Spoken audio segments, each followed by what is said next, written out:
ทำส้มวิทยาคารเทคนิคการทหารแมนวิทยาคารหนึ่งของกองทัพประชาชนลาวซึ่งมีพระบทบาทและหน้าที่เป็นเสนาธิการให้คณะภาคกลุ่มใหญ่เทคนิคกองทัพในการอบรมบำรุงก่อสร้างบำรุงนักวิชาเฉพาะเทคนิครถเทคนิคยุทโธและบำรุงเสนาเทคนิคเพื่อตอบสนองให้กำลังหลวงกำลังท้องถิ่นและมื้อนี้อยู่ที่วิทยาคารเทคนิคการทหารก็ได้มีพิธีปิดศกเรียนประจำปี 2024-2025 เชิญท่านรับชม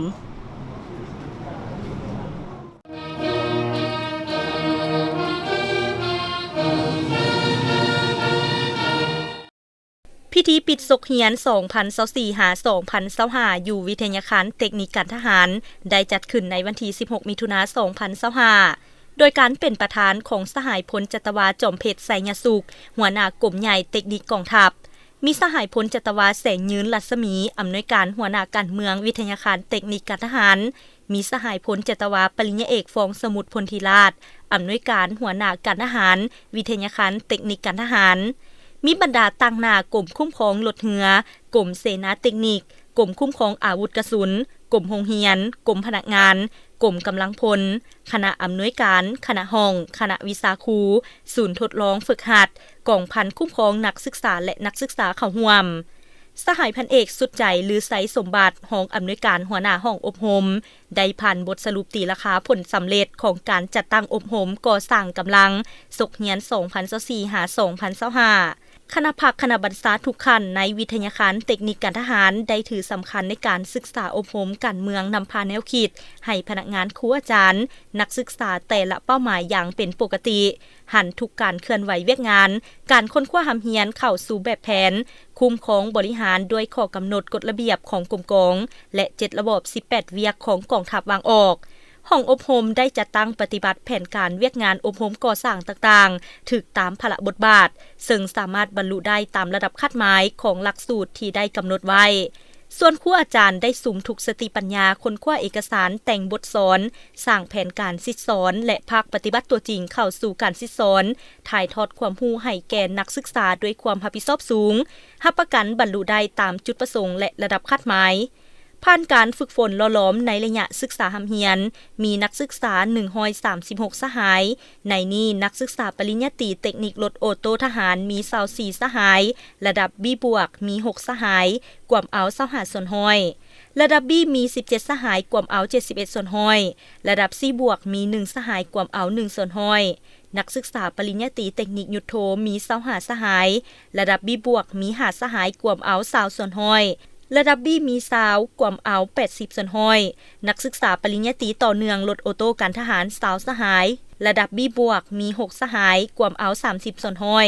ระดับ B มี14สหายกวมเอา70ส่วนห้อยนักศึกษาเทคนิคยุทโธสั้นสูงต่อเนื่องมี19สหายระดับ B บวกมี10สหายกวมเอา53ส่วนห้อยระดับ B มี9สหายกวมเอา47ส่วนห้อยนักศึกษาสั้นกลางมีนักศึกษาเทคนิครถออโต้24สหายระดับ B บวกมี1สหายกวมเอา4ส่วนห้อยระดับ B มี16สหายกวมเอา67ส่วนห้อยระดับ C บวกมี7สหายกวมเอา29ส่วนห้อยนักศึกษาเทคนิคยุทโธ24สหายระดับ B บวกมี4สหายกวมเอา17ส่วนห้อยระดับ B มี19สหายกวมเอา79ส่วนห้อยระดับ C บวกมี1สหายกวมเอา4ส่วนห้อยและได้ผ่านข้อตกลงมอบใบย่องยอให้นักศึกษาที่เรียนดีเรียนเก่งคือนักศึกษาปริญญาตรีดีเด่นประเภท1จำนวน2สหายดีเด่นประเภท2จำนวน4สหายดีเด่นประเภท3จำนวน6สหายนักศึกษาปริญญาตรีต่อเนื่องดีเด่นประเภท1จำนวน1สหายดีเด่นประเภท2จำนวน2สหายดีเด่นประเภท3จำนวน3สหายและนักศึกษาสั้นกลางดีเด่นประเภท1จำนวน2สหายดีเด่นประเภท2จำนวน4สหายดีเด่นประเภท3จำนวน6สหายจากนั้นในพิธีได้มอบรับประกาศนียบัตรให้นักศึกษาที่เรียนจบศกเรียน 2024-2025 จำนวน136สหายโอกาสนี้สหายพลจัตวาจอมเพชรไสยสุขหัวหน้ากรมใหญ่เทคนิคกองทัพได้แสดงความย่องยอสมเสยต่อผลสำเร็จในครั้งนี้ให้เอาใจใส่ในการฝึกฝนหล่อหลอมตนเองตั้งหน้าประกอบส่วนเข้าในเวียกงานปรับปรุงก่อสร้างกบกองให้มีใบหน้าอันใหม่และมีความเข้มแข็งหนักแน่นในทุกด้านเป็นแบบอย่างที่ดีในการปฏิบัติระเบียบวินัยของกองทัพก็คือกรมกองของตนอย่างเข้มงวดนำเอาบทเรียนต่างๆที่ได้ศึกษาหำเรียนมาป ไปจะตั้งพันขยายเข้าในเวียกงานวิสาสะเพาะเพื่อประกอบส่วนสร้างกองทัพให้มีแบบแผนทันสมัยขึ้นเป็นเก่าต่อกับในการศึกษาหำเฮียนในสุขเฮียน 2024-2025 นี้ได้ตีราคาประเภทที่นักศึกษาได้หำเฮียนประเภทดีเด่นเนาะกับประเภทหนึ่งก็ได้อยู่3สหายประเภท2ก็ได้6สหายประเภท3มีอยู่15สหายเกี่ยวกับนักศึกษาที่เรียนจบจากวิทยาคารเทคนิคการทหารไปมุ่นไส้เข้าในหน้าที่เวียงงานวิชาเฉพาะเนาะทางด้านเทคนิครถออโต้การทหารและเทคนิคยุทโธอยู่บรรดากลุ่มกองอยู่ในกำลังดวงในการเมืองท้องถิ่นในทั่วกองทัพอีกเทื่อนึงเนาะขออวยพรให้บรรดานักเรียนนักศึกษาที่เรียนจบออกจากวิทยาคารเทคนิคการทหารของพวกเขาในศกเรียน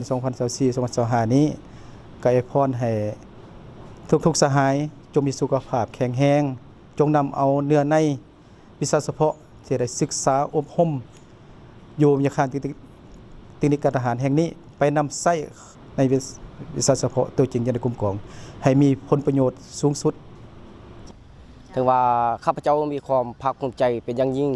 ที่ได้มาศึกษาหำเฮียนอยู่วิทยาคารแห่งนี้เนาะถึงว่าได้รับการย่องโยจากวิทยาคารเทคนิคการทหารถึงว่าได้ประเภทที่1เนาะการได้ศึกษาหำเฮียนได้ตั้งมุกตั้งใจศึกษาค้นคว้าหำเฮียนญาติเอาผลงานที่ดีเด่นเนาะเพื่อให้กับเข้าไปสู่ในกลุ่มกวงผ่านการหำเฮียนนี้ข้าพเจ้ากำได้ทฤษฎีแล้วก็เป็นการปฏิบัติตัวจริงเนาะที่ครูอาจารย์ได้ถ่ายทอดชิดซ้อนเนาะถึงว่าอันที่1ก็แม่นหลักการทางด้านเทคนิคของเวียงงานการทหารเวียงงานซ่อมแปลงในท้ายนี้ขออวยชัยให้พรเนาะคณะพักคณะบัญชาเนาะแล้วก็ครูอาจารย์เนาะที่ได้ถ่ายทอดวิชาให้แก่นักเรียนนักศึกษาเนาะก็ขอบอกขอบใจและมานำองค์การจัดตั้งพรรครัฐที่ให้การอุปถัมภ์เรือว่าจะเป็นด้านการเรียนการสอนว่าจะเป็นด้านการศึกษาเรียนว่าได้ที่บอกเข้าใจกับครูอาจารย์จะได้แนะนำเนาะให้การสู่ช่วยเหลือจนได้รับผลสำเร็จขอบใจ